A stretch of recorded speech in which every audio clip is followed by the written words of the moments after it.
if you down, I'ma let you inside. Yippee, yippee, yeah, yeah, yippee, yippee, okay, yeah. Take me away. Yo, what's up? What's Ignite goody? Teen Connect. It's your Yes, girl sir. Ashley. I'm here with Pastor Lou right here. Hey, what's good?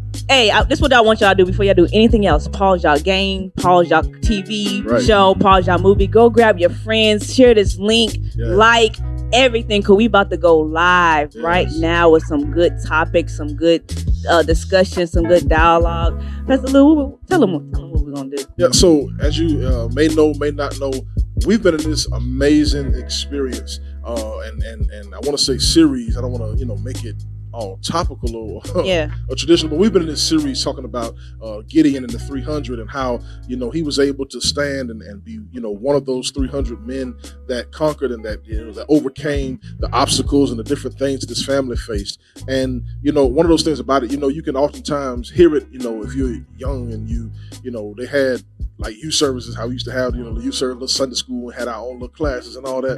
So we're presenting this to you in a way, that dissecting what our apostle has been preaching for the past several weeks. And so you can understand it, the way that you can, get it.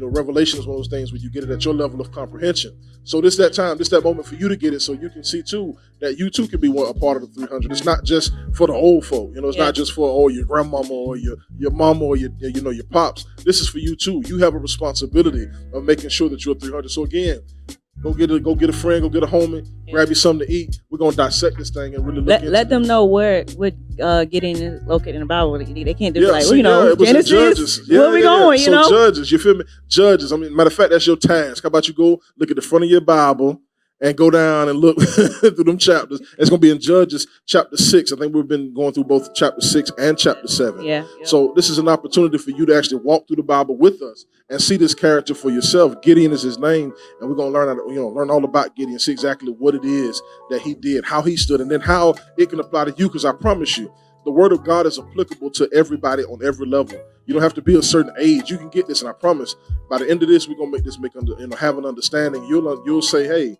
man, I think I want to be a part. I want to be one of those 300. I want to be the one that's in my generation that stands up. So one of the things that I think in this particular time that I think would help is, or one of the first things I think we should focus on is the awareness that Gideon had. Yeah.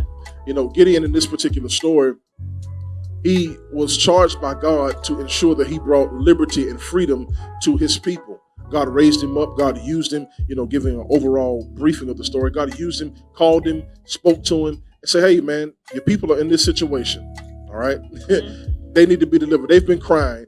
They need deliverance. So I'm raising you up to deliver your people, or to deliver my people. This is God talking to Gideon. So he's having that conversation, just like I'm here talking to you. God is talking to him, telling him what he wants him to do, what he wants him to say, how it's going to get done. He's giving him a whole strategy. And the dude was young. He wasn't old. He wasn't, 50 or 60. He was a young dude out there trying to get it for his family.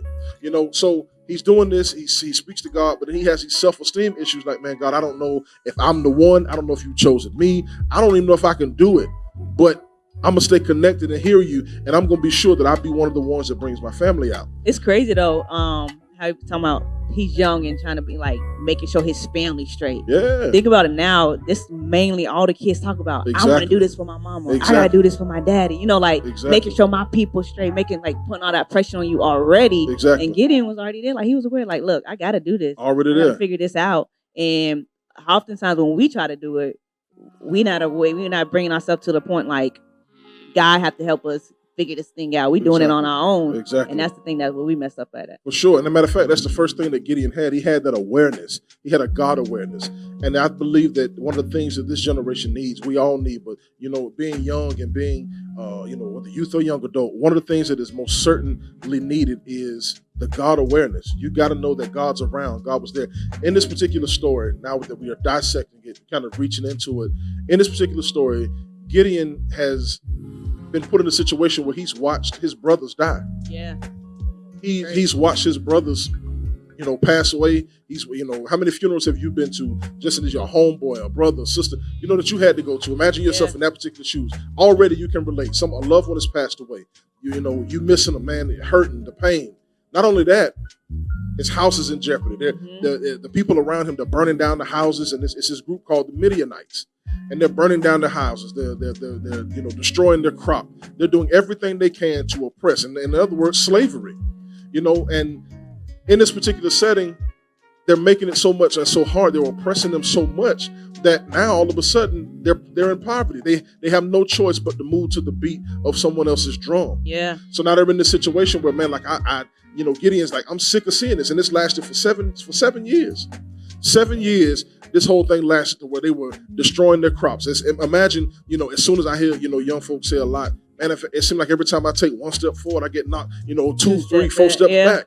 Yep. So imagine his situation, trying to grow, trying to be, in a position to where, hey, I'm going to, storing away. The Bible says that he was storing away for his family, because when the Midianites came, he wanted to make sure he had something tucked in, and, in order to not be,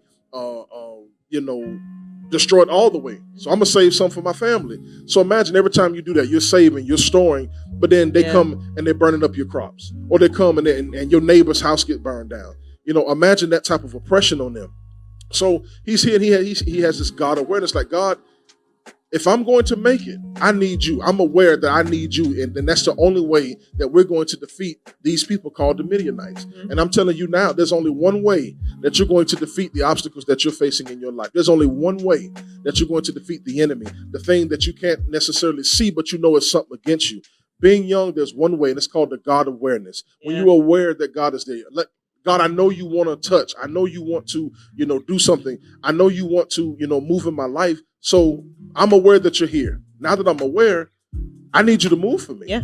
And that's what Gideon was saying, like, man, look, I'm in this situation. I ain't got it all together. I don't know all. I ain't dotted all my I's. I ain't crossed all my T's. I don't know every book of the Bible. I don't know Greek. I don't know Hebrew. I don't know all this stuff, but I do know that God is here and I believe in it and I want to be used. What do you think, this whole God awareness, how do you think this applies to you today? Same thing we're saying, like, so as far as like, I'm alone, Lord, I need you. I need, but you also got to accept it as well. Sometimes we say I'm with y'all too. We say we need you. We need this, we need that, but don't really accept what he says to us, like he might tell us something, like how Gideon had to see his brothers get killed or go through, like, seeing all this happen around him, and he's still like, Lord, I need you. Half the time when something so small can happen to us and we be like, we done, like focus gone, depression mode, like we can't take this no more. We screamed out, Lord, I need you. Something happened. Okay, let me figure this out on my own. Mm-hmm. So we have to really aware, when we're aware that God is in it, we can't figure stuff out on our own. You know what I mean? Like, it's him. You got to hear it. Like, no matter the situation, no matter nothing, no matter anything, like, we have to be like, okay, I need him. You tell me what I need to do. Y'all, you didn't took everything from me. You the only thing I have left. I'm aware, like, this is you. I'm looking to you. Yeah. And I think too, having that awareness leads you to that next point. Once I'm aware, I have the next point, which is ascribing. I belong. Ascribe means to belong to, or to be a part of, or be connected to. Gideon in this story, I love when, Apostle preached this, and he talked about how he was able to, look at his family, because in this particular point, at this particular point, his mother and father who turned. Yeah. They turned from worshiping God to all of a sudden now they worshiping a false God.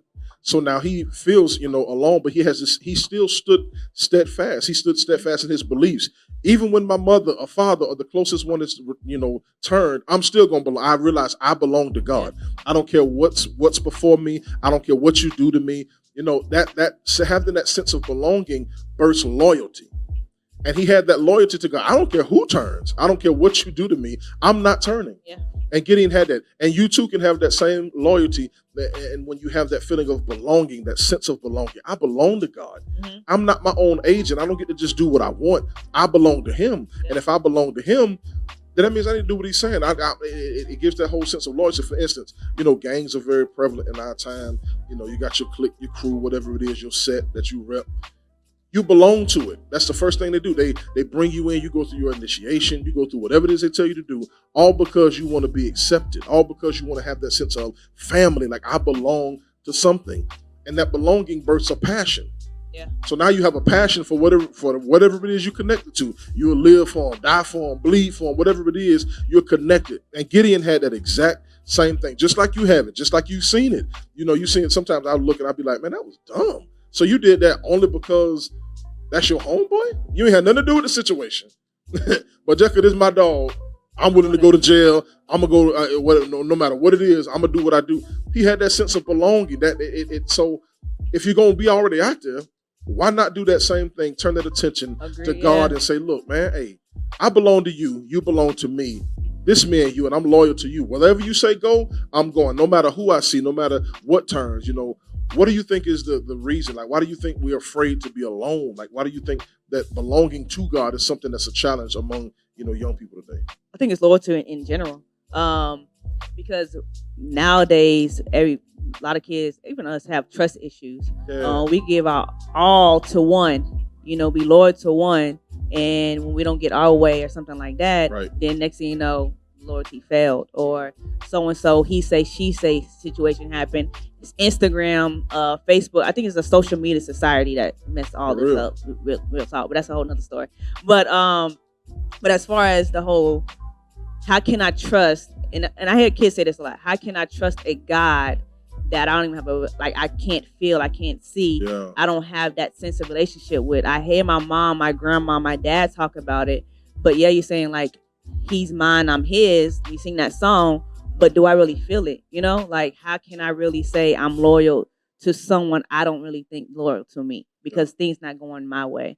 And that's where, like how you said, I realized this generation, my generation too, we will put more loyalty in our friends than our family. For sure. We will, whatever he say, our best friend say, and my mama say, I'm going with my best friend. Like what he say, don't trust in God. I'm not trusting in God because it's the cool thing to do. Or let's go ride, blah blah blah.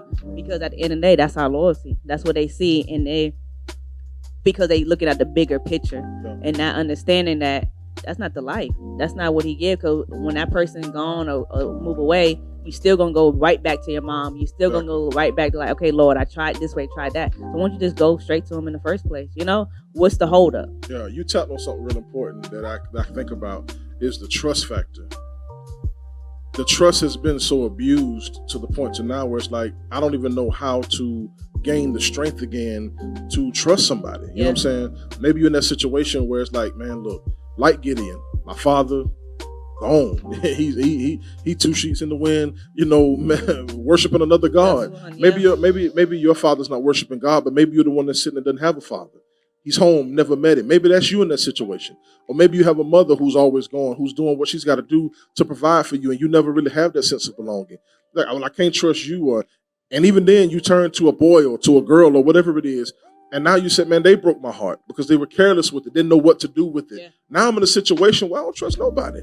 Now you 14, 15, don't even know what to say, what to do, which way to turn. And now here we're talking about something God can do. So you want me to trust something that I can't even see. Yeah. When I can't trust the people that I can see. So it's that like, how do I have a sense of belonging? Which leads to that next point that I want to share, that we want to talk about, which is authenticity.